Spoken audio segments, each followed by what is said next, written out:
Quelques entreprises ont préféré de rester dans le télétravail, ils sont plus à l'aise comme ça, mais ce qui rend la sécurité, la périmétrie de sécurité, on est encore plus dans le risque. Alors, pour résumer tout ça, pour résumer toute cette introduction, on n'est plus limité à un périmètre de notre local, de notre bureau. La sécurité devient très, très difficile, les politiques deviennent très compliquées, d'où vient la notion de Zero Trust Security. C'est quoi la Zero Trust ? Déjà, c'est une stratégie de sécurité. On ne parle ni d'un produit, ni d'un service. C'est une approche d'implémentation, de conception de notre modèle de sécurité au sein de l'entreprise. Donc, comme je l'ai dit, on ne parle ni d'un produit, ni d'un service. C'est un mindset, une approche qu'on va la pratiquer au sein de notre entreprise. Elle se base sur 3 principes. Le premier principe, verify explicitly. On va vérifier explicitement. On va vérifier, autoriser et authentifier les identités, les utilisateurs à partir des données bien déterminées.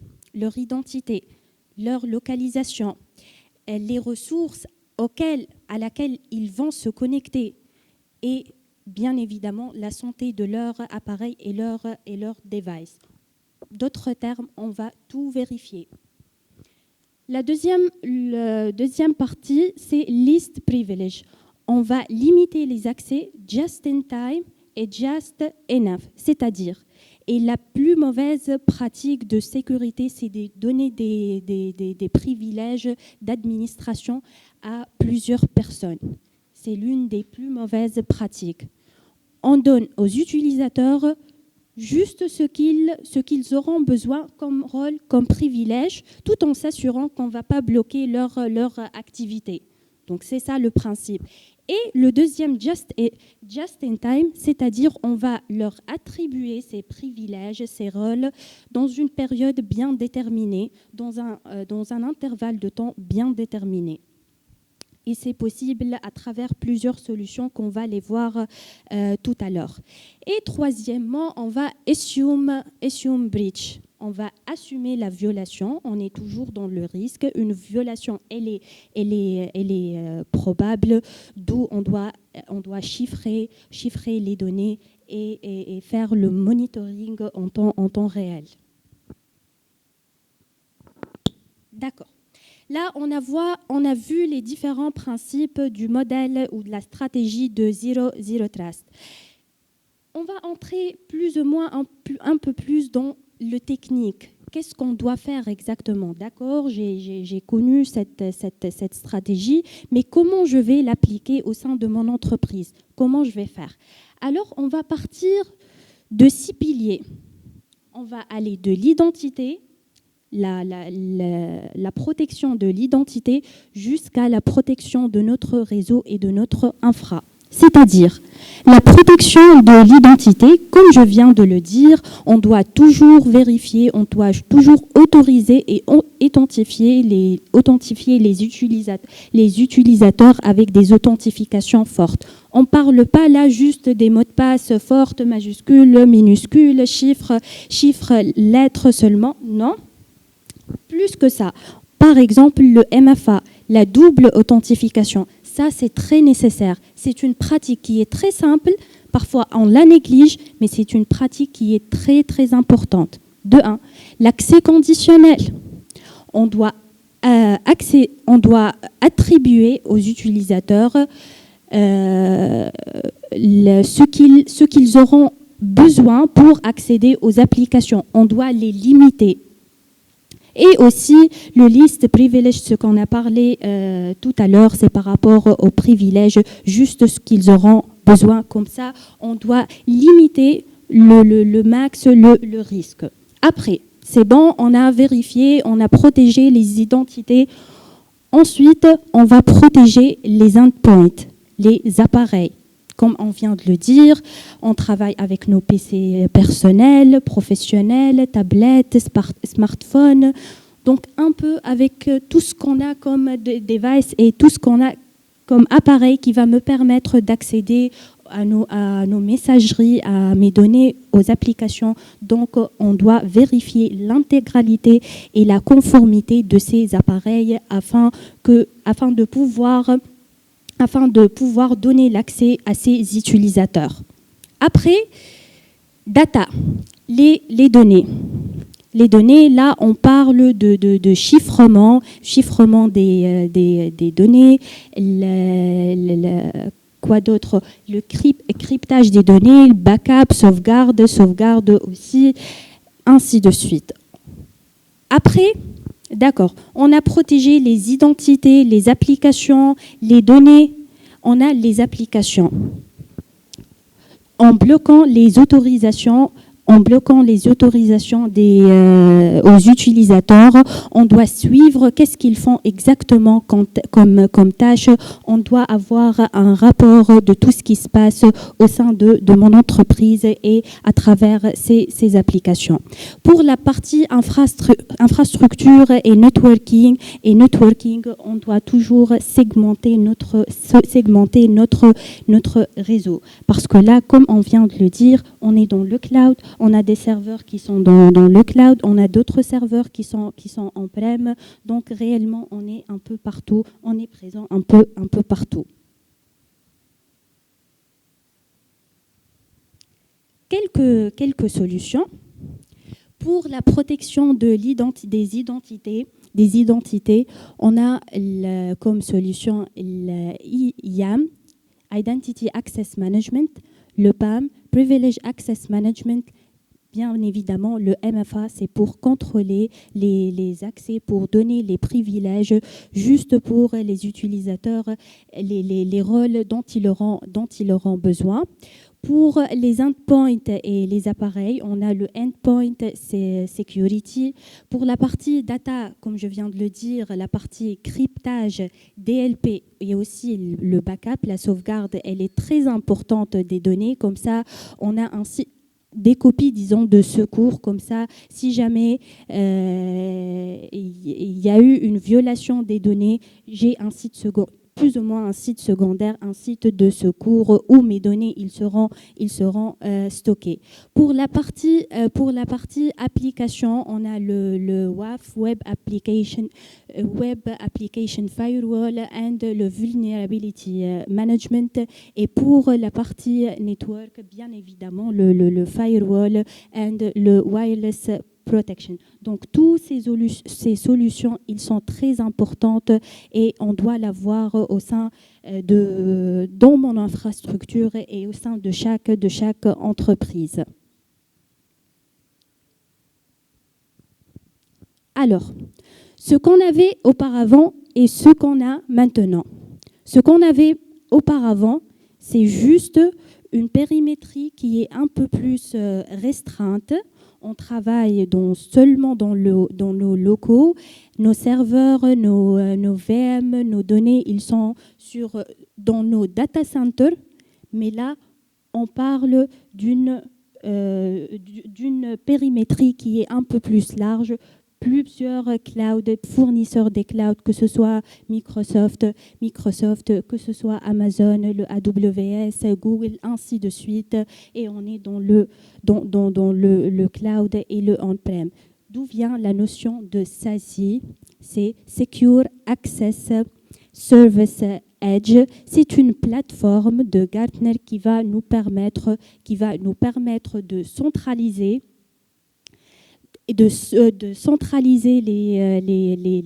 ces accès, d'avoir un seul point à travers lequel on va donner les privilèges et on va assurer les politiques de sécurité. Donc voilà, c'est à peu près ça par rapport à la Zero Trust Security.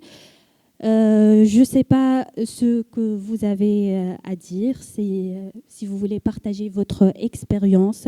Est-ce que réellement vous appliquez ces stratégies ou pas? Je ne sais pas, je vous donne la parole. si vous avez quelque chose à partager, si déjà vous connaissez cette notion ou pas à la base.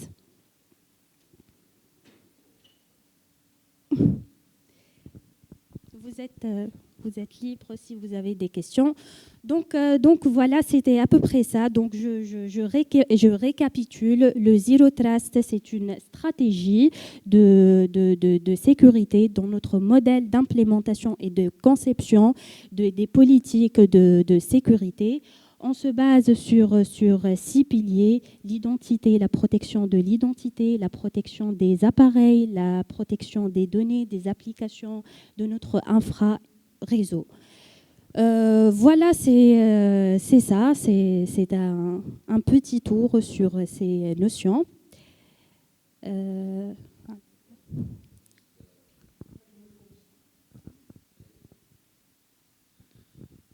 جست حبيت خاطر حكيت قبيله على MFA ريالمون وقت اللي ما نستعملوش حاجه سامبل ياسر كوم MFA شنو ينجم هذا ريالمون يمباكتي من بعد سورتو مثلا ناخذ سيتوياسيون نتاع انت قلت اركتيكت كلاود تخدم ازور واضح به في السيتوياسيون هذه شنو ينجم يمباكتي مثلا عدم لوتيليزاسيون نتاع MFA خاصه مع بون حبيت نسالك على اكسبيريونس اللي يمكن لعل راك شفتها ولا لعل راك عشتها في البارتي هذه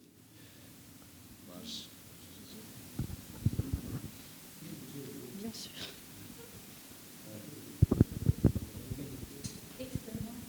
لا ما نعرف لا ريبونس دونك عسلامة الناس الكل. عسلامة الناس الكل.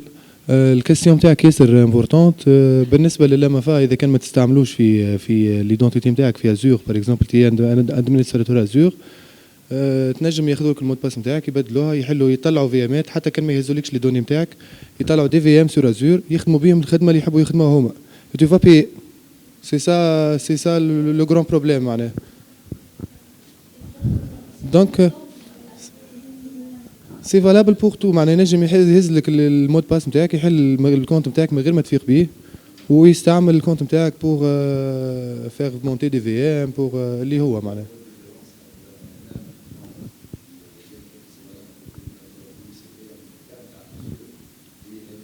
سي الكارثه الكبيره وي سي لو بروبليم.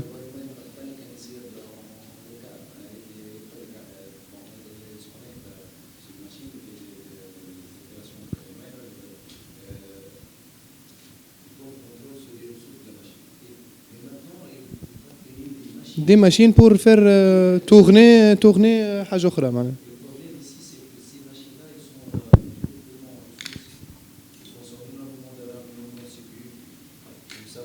Il va avoir une facture de $100,000 ولا مثلا. Oui, c'est faisable. Merci. Merci beaucoup.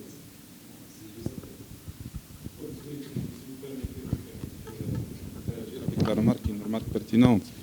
En fait, aujourd'hui, l'idée c'est que la personne qui a déjà créé le mot de passe, finalement, il est décédé il y a 2 ans, je pense. Hein. Il a fini par déclarer qu'actuellement, il n'est plus possible de sécuriser des applications informatiques en s'appuyant sur juste le credential. Donc, j'ai la notion d'authentification forte depuis quelques années déjà. Elle est déjà en place. Mais aujourd'hui, pour les gens qui respectent le strict minimum, il est nécessaire d'avoir une authentification multifacteur, à 2 facteurs. Bon. Le problème, c'est tout à fait logique.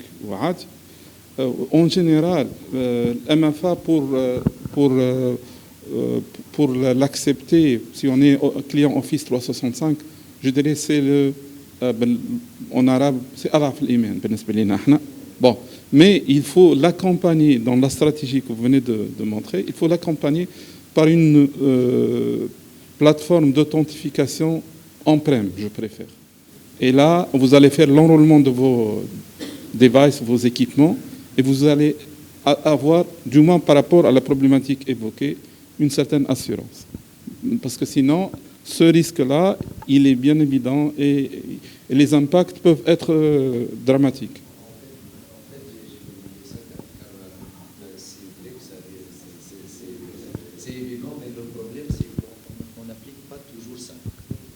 Mais malgré l'évidence.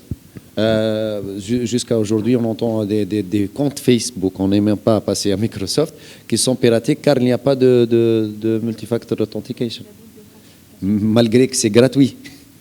Voilà, c'est ça le... Et c'est Bon. facile à appliquer, mais Oui. on ne le fait pas quand même. Moi, je travaille dans le milieu financier, donc on est soumis à un programme très fort. C'est un programme qui a été justement conçu, la plus grande casse qu'il y a eu dans le monde financier. Il y a maintenant, c'est en 2016, c'est la casse du Bangladesh. Donc, depuis, toutes les banques qui sont connectées donc, au réseau SWIFT sont dans l'obligation de confirmer qu'ils sont conformes à un programme spécifique qui a été conçu à la base par des experts en sécurité.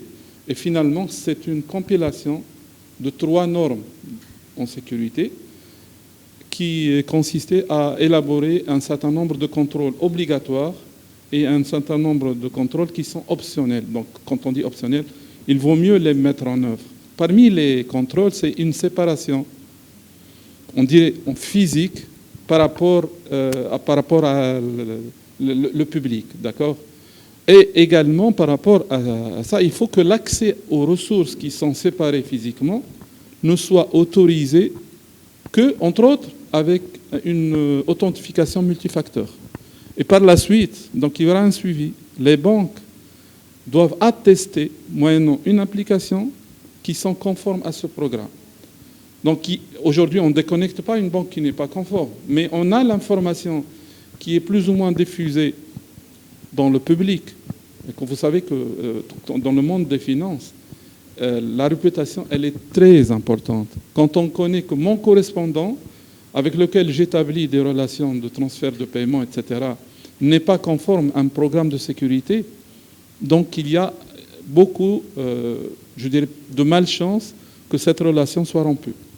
Donc vous voyez que l'authentification, double facteur ou multifacteur, elle est plus que nécessaire aujourd'hui, comme vous l'avez bien signalé. Ouais.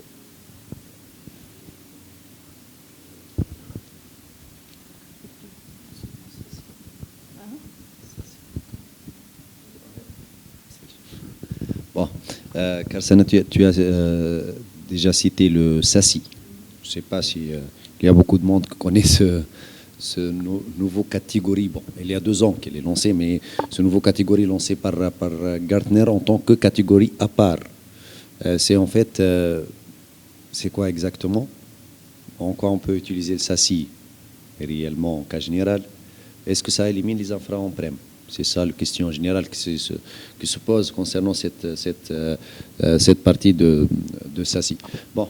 En fait, le SASI, c'est quelque chose qui est en relation avec toutes les plateformes de cybersécurité existantes. C'est-à-dire, vous pouvez entrer sur Gartner, voir les classements. Vous verrez que, par exemple, le produit X, il est meilleur en DLP, le produit Y, il est meilleur en EDR et tout ça. Vous pouvez acheter tout, mais bonne chance dans la partie gestion. OK? C'est ça le problème. Vous avez le DLP le meilleur, le DR, le KSB, tout ça. Mais question ressources, je ne crois pas que même les plus grandes des entreprises aient des ressources pour faire tout ça en même temps. Là, en fait, il y a la notion de SASI qui a été créée par Gartner et a été appliquée par plusieurs produits comme Broadcom, Forcepoint et tout ça, qui sont des plateformes centralisées. OK?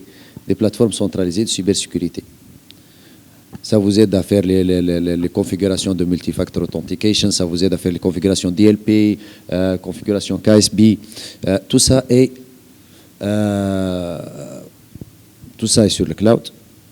C'est quelque chose de plus agile et tout ça, et plus sécurisé. En parlant de SASI, Sana, c'est le SASI. Le SASI, il contient le Zero Trust Network Access. C'est-à-dire, le Zero Trust, c'est une partie de phénomène SASI. Voilà. C'est pour ça que j'ai juste fait la remarque concernant la partie SASI. C'est tout. Merci à vous.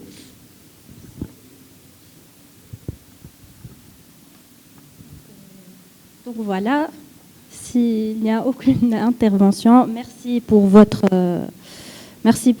présence.